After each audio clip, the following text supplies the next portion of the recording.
خلافت عثمانیہ کے اختتام، جنگ عظیم اوول میں اتحادی افواج کی فتح اور قومی ریاستوں کے قیام کے بعد سب سے بڑی تبدیلی یہ آئی ہے کہ مسلمانوں کے ذہنوں سے صدیوں پرانا ملت اسلامی کا جغرافیہ ختم ہو کر رہ گیا ہے۔ اللہ تبارک تعالیٰ نے قرآن حکیم اور رسول اکرم صلی اللہ علیہ وسلم نے اپنی احادیث میں جن علاقوں کا تذکرہ کیا ہے ان کی وسعت کو چھوٹی چھوٹی ریاستوں میں تقسیم کر کے انہیں محض نام دے کر ان کی وہ شناخت مٹانے کی کوشش کی گئی جو احادیث رسول میں ملتی ہے۔ اس تقسیم کا سب سے بڑا نشانہ بلاد شام ہے۔ یہ علاقہ تاریخی اعتبار سے 7000 سال پرانا ہے۔ آج کی موجودہ 4 قومی ریاستوں اردن، لبنان، شام اور فلسطین پر مشتمل ہے۔ قدیم روم اس علاقے کو لیونٹ کہا کرتے تھے، جس کا مطلب ہے ابھرتے ہوئے سورج کی سرزمین۔ اسی سرزمین کے متعلق اللہ تعالیٰ فرماتا ہے، اور ان کی جگہ ہم نے ان لوگوں کو جو کمزور بنا کر رکھے گئے تھے وارث بنا دیا۔ اس سرزمین کے مشرق و مغرب کا حصہ ہم نے برکتوں سے مالا مال کیا۔ یہ بنی اسرائیل کی فرعون سے آزادی کے بعد اس خطے میں آبادی کا ذکر ہے۔ اسی سرزمین کے مرکز یروشلم کی مسجد اقصی کا تذکرہ فرماتے ہوئے اللہ نے کہا، پاک ہے وہ ذات جو رات کے تھوڑے سے حصے میں اپنے بندے کو مسجد حرام سے مسجد اقصی تک لے گئی، جس کے قرب و جوار کے علاقے کو ہم نے بابرکت بنایا۔ رسول پاک صلی اللہ علیہ وسلم نے 3 دفعہ فرمایا، شام کی سعادت کا کیا کہ صحابہ نے پیچھا کیوں کر؟ آپ صلی اللہ علیہ وسلم نے فرمایا، رحمت کے فرشتوں نے اپنے پر و بازو شام پر پھیلا رکھے۔ اسی سرزمین شام کو ہی اللہ تعالیٰ نے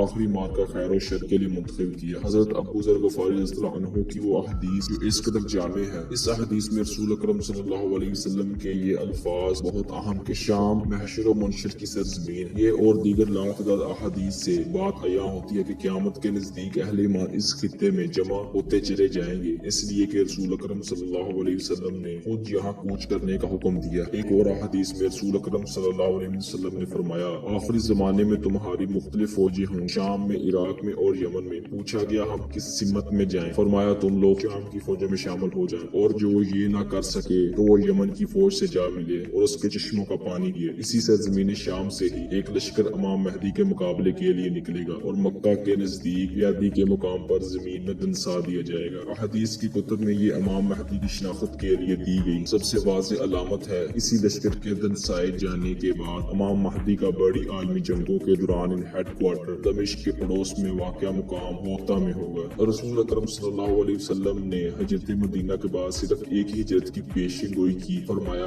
ہجرت کے بعد ہجرت ہوگی، بس بہترین شخص وہ ہوگا جو اس جگہ ہجرت کے لیے جائے گا جہاں حضرت ابراہیم علیہ السلام ہجرت کر کے گئے تھے۔ یہی بلاد شام، یہاں سیدنا عیسیٰ ابن مریم علیہ السلام کا نزول ہوگا، یہی دجال کا قتل، اور اسی علاقے کے مرکز بیت المقدس سے اس لشکر نے ترتیب بانا ہے جس نے اس خطے میں آ کر یہاں کے لوگوں سے مل کر غزوہ ہند برپا کر۔ جس خطے کی اس قدر اہمیت ہو اسے کیسے متحد رہنے دیا جا سکتا تھا؟ زوال خلافت عثمانیہ تک یہ اسی سلطنت میں دل کی طرح دھڑکتا رہا۔ جو لوگ ارطغرل غازی ڈرامہ آج کل دیکھ رہے ہیں انہیں اندازہ ہونا چاہیے کہ وہ تمام مارکے اسی بلاد شام میں منعقد ہوئے تھے۔ اس سے پہلے 9 صلیبی جنگیں جو 1145 لے کر 1268 تک لڑی گئیں، ان کا میدان جنگ بھی یہی شام کا علاقہ تھا۔ اسی سرزمین کے شہر دمشق میں ایک شخص نہادی مشقی جون آف ڈمسکس پیدا ہوا جس نے اسلام کے خلاف جھوٹ اور نفرت کی بنیاد پر ایک ایسے لٹریچر کی بنیاد رکھی جس میں توہین رسالت اور توہین اسلام کے وہ تمام پہلو شامل تھے جن کی بنیاد پر آج بھی مغرب میں اسلام اور رسول اکرم صلی اللہ علیہ وسلم کی شخصیت سے نفرت پیدا کی جاتی ہے۔ اس قدر اہم اور مبارک سرزمین کو پہلی ہی جنگ عظیم کے بعد شام، اردن، لبنان اور برطانوی فلسطین نامی ملکوں میں تقسیم کر دیا گیا۔ لبنان کا علاقہ ایسا تھا جہاں مختلف مذاہب اور فرقوں کے لوگ آباد تھے۔ یہ خطہ 1 ستمبر 1920 میں فرانس کے حصے میں آ گیا۔ یہاں میرونٹ عیسائی، یونانی آرتھوڈاکس عیسائی، سنی مسلم، شیعہ، دروز جو شیعہ سے علیحدہ ہوئے اور اپنے عقائد کی وجہ سے ایک نئی شناخت ہے، سب موجود تھے۔ اس کے علاوہ رومن کیتھولک عیسائی اور یہودی غزبون ہیں جو یہاں آج بھی آباد نہیں۔ اس وقت لبنان میں تقریباً 18 مختلف مذاہب پائے جاتے ہیں۔ یہ خطہ اس قدر اہم تھا کہ بیروت شہر میں امریکن یونیورسٹی 1867 میں قائم ہوئی۔ یہ وہ زمانہ تھا کہ بیروت ابھی خلافت عثمانیہ کا حصہ تھا اور امریکہ تو ابھی تک ان عالمی طاقتوں میں شمار ہی نہیں ہوتا تھا جو دنیا کے معاملات میں فیصلہ کن کردار ادا کرے۔ مگر مغرب کے صہیونی یہودی امریکی معیشت اور حکومت دونوں پر اپنا قبضہ جما کے تھے۔ بلاد شام سے علیحدہ کیے جانے والا یہ خطہ جو آج لبنان کہلاتا ہے، اس جگہ عالمی طاقتوں نے مکمل آزادی دی تو